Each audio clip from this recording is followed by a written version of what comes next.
everyone.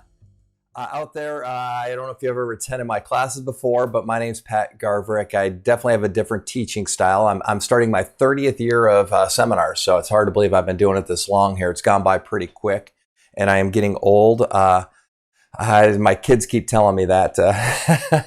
Yeah. When my kids start beating me in a race and they telling you you're old, you're in trouble. My daughter just turned 14. My son, he's 11. So I got one starting in high school here and everything like that. But anyway, what's the purpose of a shareholder's basis? 3 reasons. 1, if a shareholder sells their stock in an S Corp, we need to know basis to figure out whether or not they have a gain or loss on the sale of that stock. Compare sales price, stock basis, figure out gain or loss. Now, when you sell stock in an S Corp, okay, you're selling a capital asset. So as a general thumb, you're going to have capital gain greater than 1 year long term. All right, pretty simple. Second reason we calculate basis.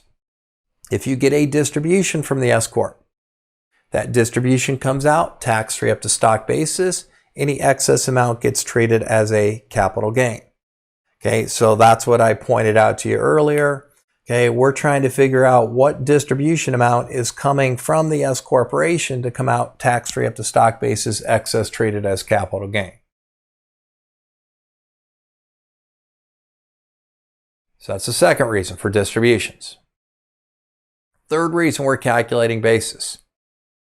If you ever get allocated losses and deductions on a K1, okay, losses and deductions are allowed to get reported on your tax return to the extent you have basis. Now, just because they go on the return does not mean they're deductible. I hear people incorrectly say basis is used to figure out what's deductible. Don't say that. That's not true. Basis is used to figure out what dollar amount of the K1 losses can go on the return. Just because a loss goes on the return doesn't mean that you get to deduct it.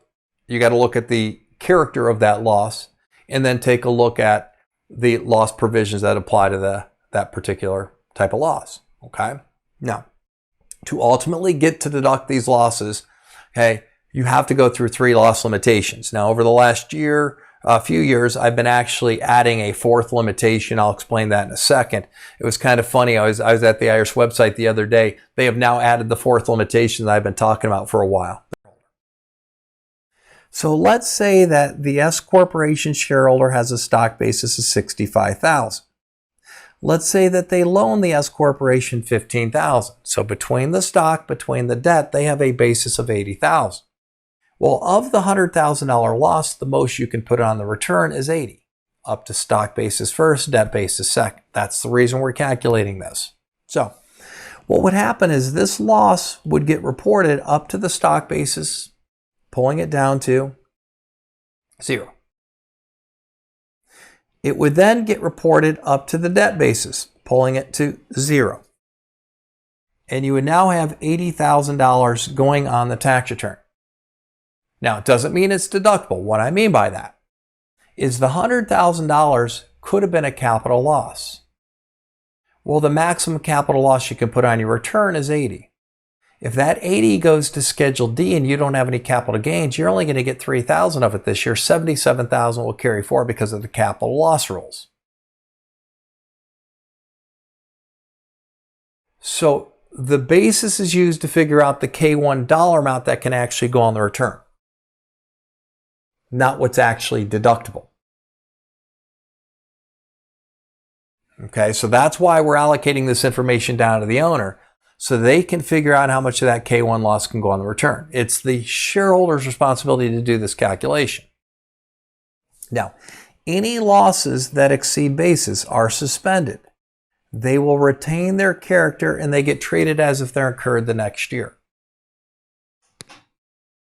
In this little footnote here, okay, prior to 2021, if we had a loss allocated to us during the year, we had to attach a basis worksheet showing this computation. Okay, I'm going to pull up the 1040 Schedule E here. Here's 1040 Schedule E. On the back side of this, It says, note, if you report a loss, receive a distribution, dispose of stock, or receive a loan repayment, you must check the box in column E and attach required basis computation. So you check the box here.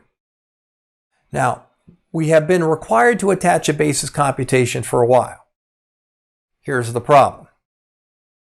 Imagine what your basis computation looks like compared to mine or next door neighbors or somebody else. Imagine every person in America that got a loss from an S corporation, had a distribution, sold stock during the year, they have to attach a basis worksheet, and their basis worksheet's whatever they come up with, just to show the IRS how they do it. So the IRS is getting all these basis worksheets if they're getting them at all. And so now they created a new form, and there's now a new Form 7203. Now, the IRS did a pretty good job on the form overall. They did a really good job. Okay, here's what I'm telling people. People are freaking out about this form. There's no reason to freak out. You've been required to attach a statement showing this. All you're doing is taking the statement and putting the numbers on the form. That's it. So it's not a big deal. I hear so many people, oh my gosh, this new form. It's like, it's been around. We've been required to do this for the last, 15 years. You're just putting it on a form versus attaching your own statement. So it's not a big deal. At least I don't think it is. Okay. But just to let you know, we're attaching a Form 7203 now.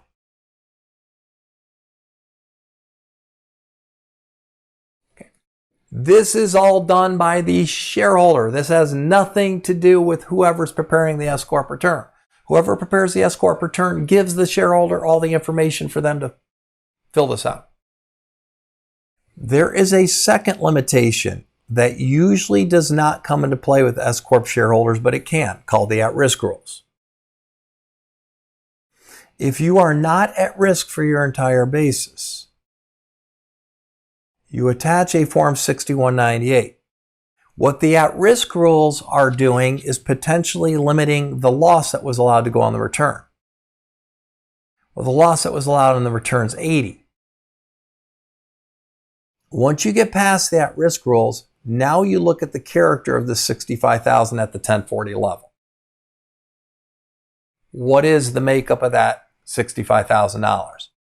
Now, a fourth limitation that I've been adding in my class that the IRS is now copying off of me is if you have a business loss that's allowed on the S Corporation business loss, don't forget Code Section 461L limits business losses from 2021 to 2026. Now, I don't have this detail in the book, but just realize that if this loss, okay, right here, the $65,000 is a business loss, it's going to come down to step 4, and you could have other limitations.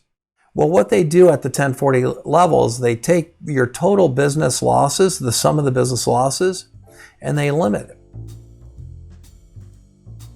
Okay, now remember, they're limited to $250,000 if you're single and $500,000 if you're married filing joint.